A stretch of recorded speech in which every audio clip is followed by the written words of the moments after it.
bu uluslararası emperyal real politiğin halklara dayattığı komployu, sadece Kürt halkına değil, gerçekten halklara dayattığı komployu öncelikle burada kınıyorum ve bunun karşısında direnen halkın muhteşem direnişini de selamlamak istiyorum.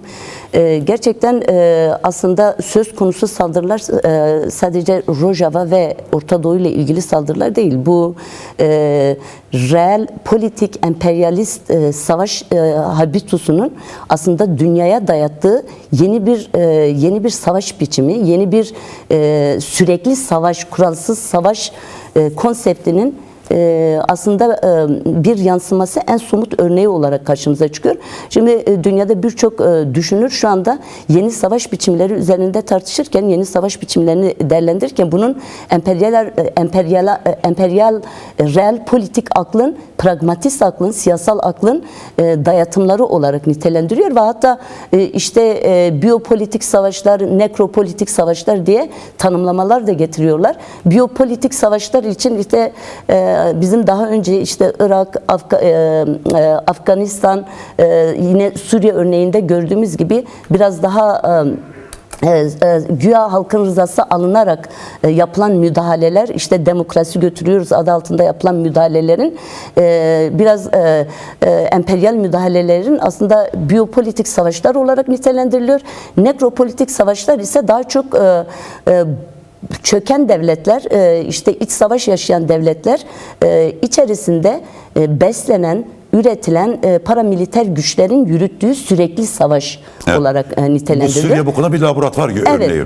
Yani şu anda aslında Suriye'de gerçekleşen durum bunun çok somut örneği. Çünkü bu real politik aklın ürettiği bu savaş habitusunun ürettiği bu savaş biçimlerinde 3 temel özellik öne çıkıyor. Nedir onlar? Bunun bir tanesi, en temel özelliklerinden birisi kesinlikle hiçbir kural ve ahlakın olmaması, ilkesizliğe dayalı olması. Çünkü pragmatist ve devletler arası çıkar ilişkilerine dayalı bir savaş konsepti. Şöyle diyebilir miyiz yani bu birinci şeyden hiçbir kurala da değeri olmayan ülke içindeki savaşlar, yani devletler kirli işlerini paramiliter güçlere yaptırarak herhalde sorumluluktan kaçmış oluyorlar. Evet, yani bu noktada aslında onlar üzerinden aslında bunun üretim merkezi olarak çalışıyor.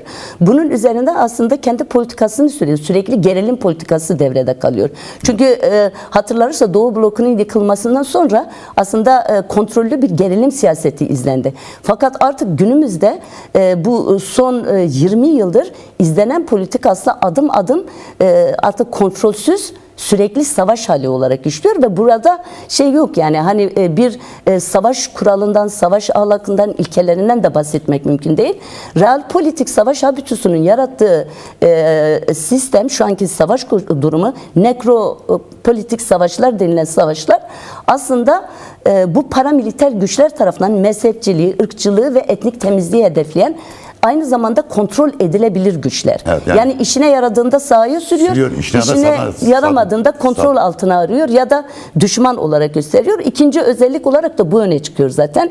Yeri geldiğinde müttefik olarak gördüğü güçler yeri geldiğinde düşmanı haline gelebiliyor. Bugün işte çokça değerlendiriliyor. İşte televizyonlarımızda da çokça değerlendirildi. Yani Amerika'nın işte müttefik değiştirmesi, Amerika'nın işte tutum değiştirmesi. Örneğin bununla ilgili bir şey. Yani bu aklın aslında çok somut bir örneğiydi. Yani işi düşman ilan etmişlerdi. Evet, DAEŞ en büyük düşmandı. Evet. Ama şu anda DAEŞ'in artıkları, işte HTŞ'e orada bir devlet başkanı olarak muamele görüyor. Bir devlet onlara teslim ediliyor.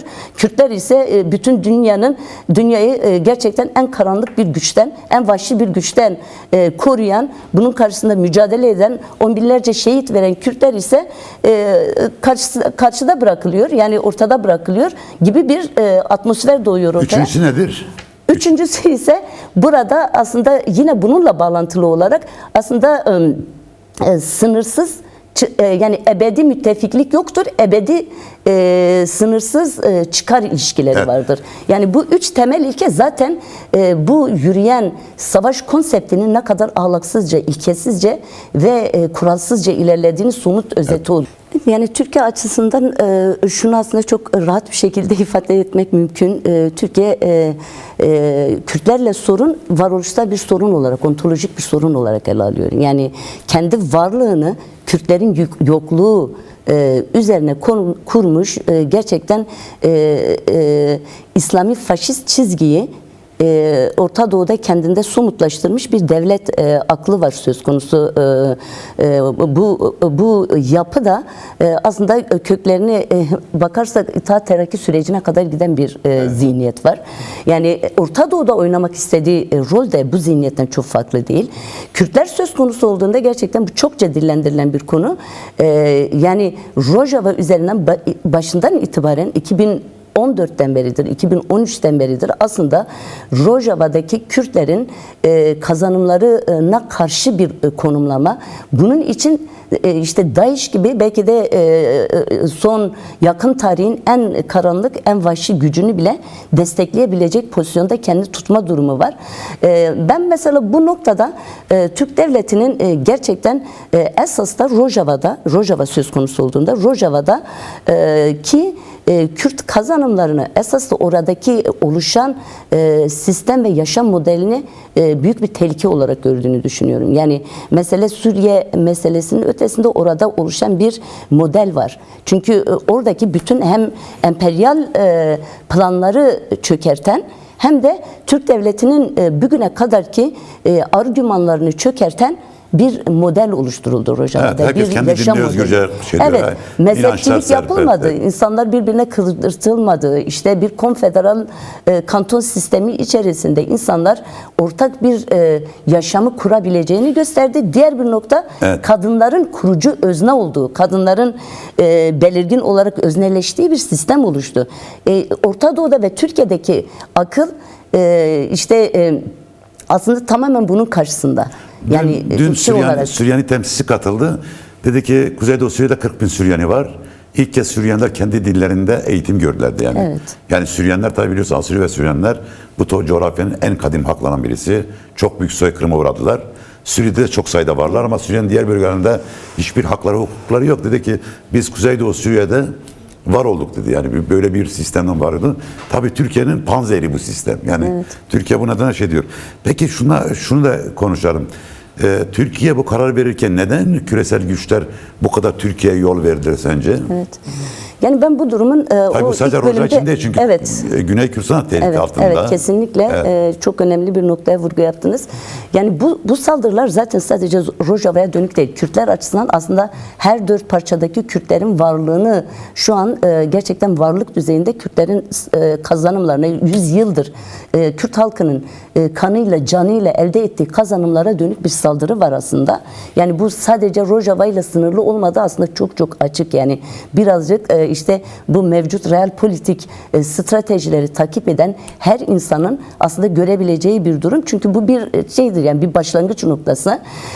Yani o anlamda bugün Rojava'daki saldırı kesinlikle peşi sıra gelecek saldırılar işte Başur'un da bütün kazanımları tehlikede şu anda. Yani DAEŞ'in oraya ihraç edilmesi de öyle jeopolitik bir transferdir bana göre. Yani kesinlikle bundan kopuk ele alınamaz. kurmak istiyorlar sanki yani İran hattına karşı. Hatta işte çeşitli basına düşen çeşitli haberler de var. İşte Irak devletiyle yapılan Hakan Fidan'ın yaptığı görüşmelerden işte kimi noktalarda anlaşmalara vardıkları ifade ediliyor ve bunun içerisinde Başur hükümeti onun dışında tutulmuş yani.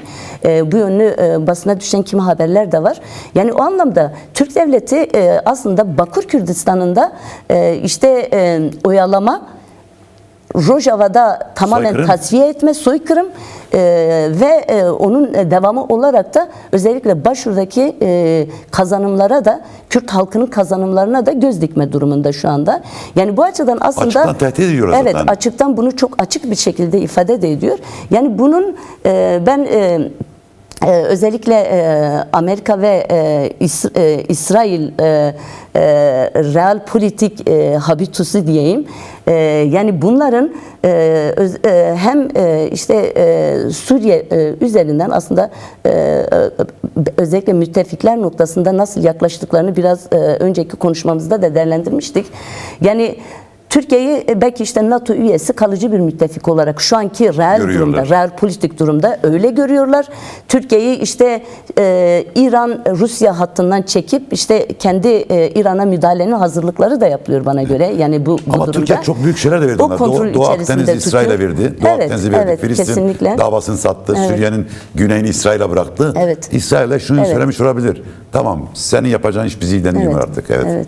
Zaten Şimdi- bu çerçevede bir yol açma durumu oldu. Evet. Yani onun için de zaten bu yürüyen savaşın biz HTŞ'nin gücüyle yürümediği çok açık zaten. Yani hani başından beri orada tamamen Türk devletinin askeri güçleri, yetiştirdikleri işte çeteci güçler, yani araçlarına kadar, silahlarına kadar tamamen Türk devletinin yönettiği bir savaş var ortada ve bunun özellikle ben şey konusunda da biraz değerlendirilmesi gerektiğini düşünüyorum Başur Kürdistan açısından Onu da. değerlendireceğiz.